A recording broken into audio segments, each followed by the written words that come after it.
So yeah, I just got a new download on my research, and basically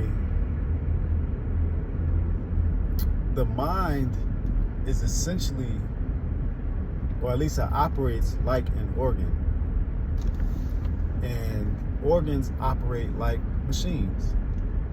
And a sample machine, just to illustrate, is like a freezer, right? So you got a freezer, you put water in the freezer, it's gonna give you ice.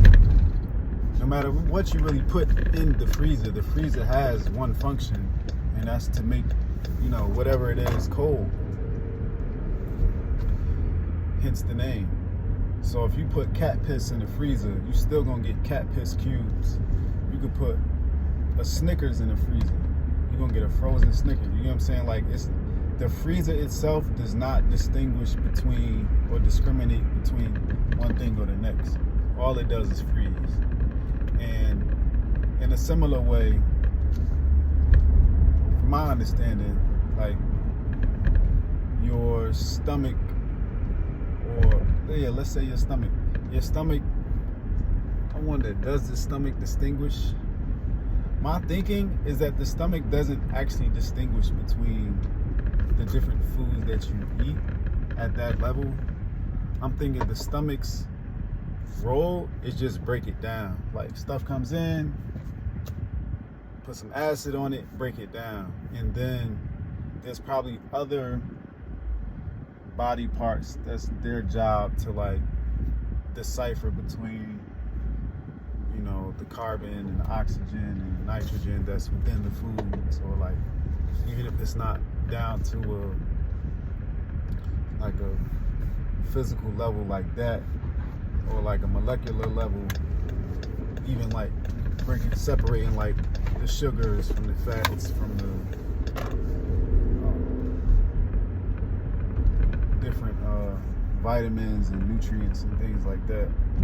But basically, the mind functions in a similar way to a freezer, but it's kind of like a multi-functional machine. So it may have a freezer, it may also have a heater, and I'm thinking you can frame cognitive schemas as machines operating within the mind. So if you have a schema like, for example,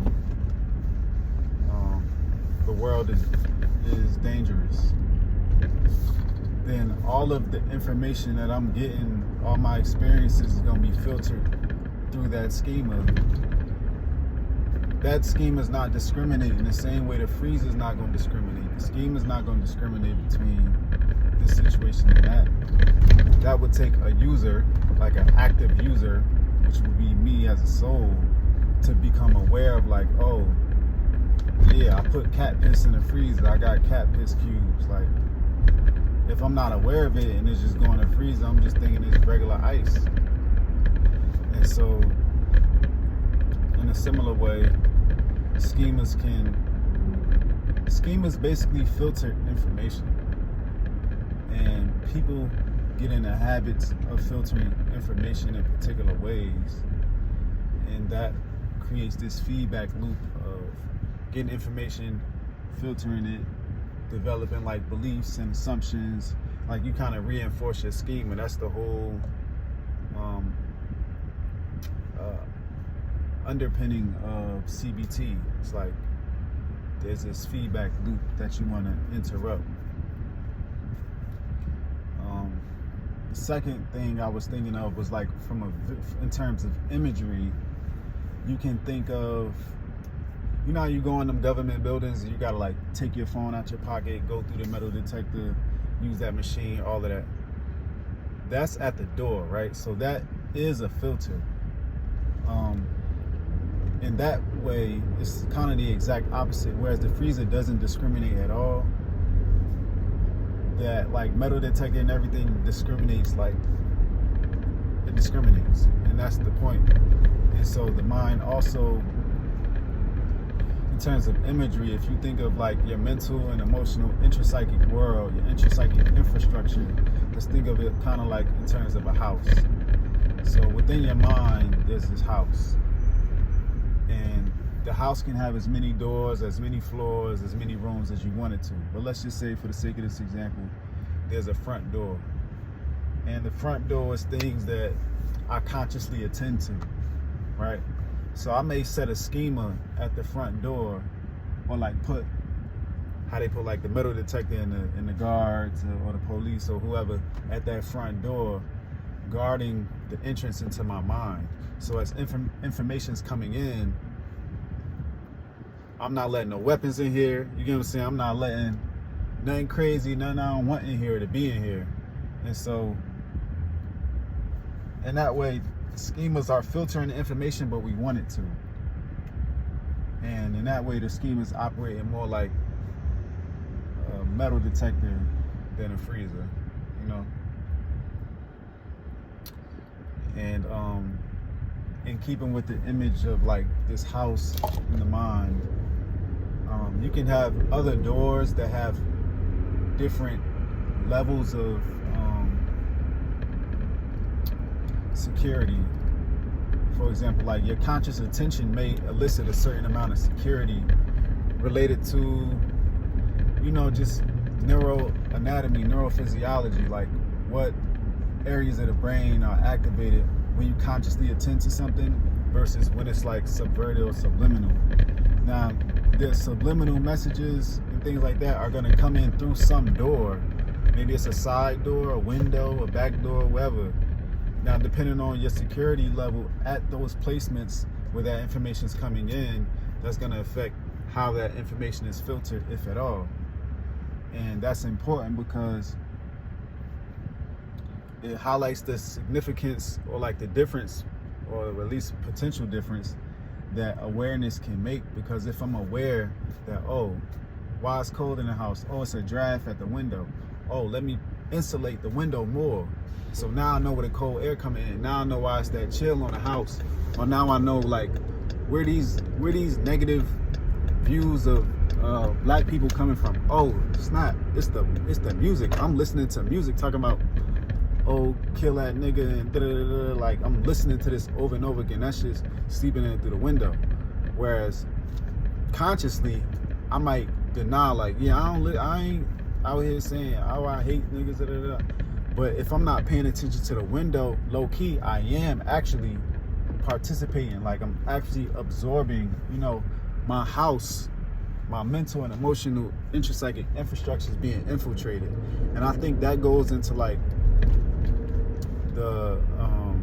I think it kind of speaks to how social engineers basically take advantage of like unassuming people, because people tend to like give little to no credence to things that, like, to psychology in general. Like, sometimes people feel like they're like impervious to like being manipulated without them knowing. And I think it's strategic how, first of all, the whole field of marketing and advertising is psychological in nature. And so that's basically applied psychology for the sake of commerce. Like, how can I get people, when they think of luxury, to have a mental association between luxury and my brand? And how can I create this imprint in their minds, in their house, that my brand is the brand to go to? I was having a conversation earlier today about Picasso. Picasso was an artist, right? Can you honestly name, if I showed you 10 paintings, would you know which one was a Picasso? So for him, it seems as though his name means more than his actual work. You know, like his name traveled further. Like, oh, this is a Picasso. Oh, you paint a Picasso. People don't even know what a Picasso looked like. And so that kind of speaks to how we've been fed this, right? And that's been coming through the front door, but sometimes it's coded in something. Like, you know, people sneaking drugs in cereal boxes. It ain't no cereal in there. Or I was watching a TV show. They put them in avocados. You thought it was an avocado. It was a cocado.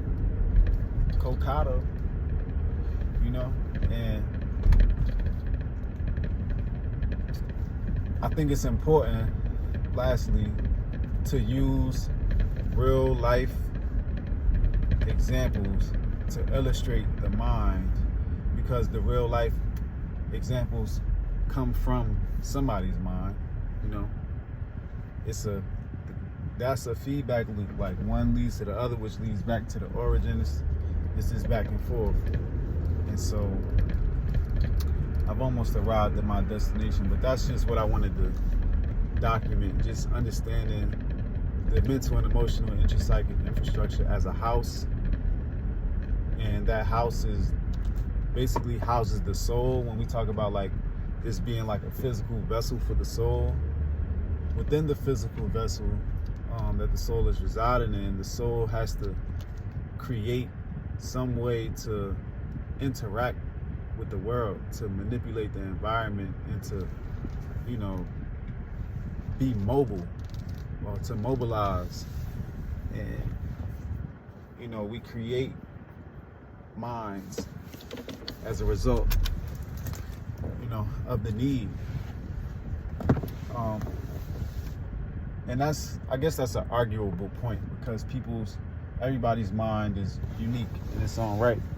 And I don't know if you can argue that some people don't have a mind.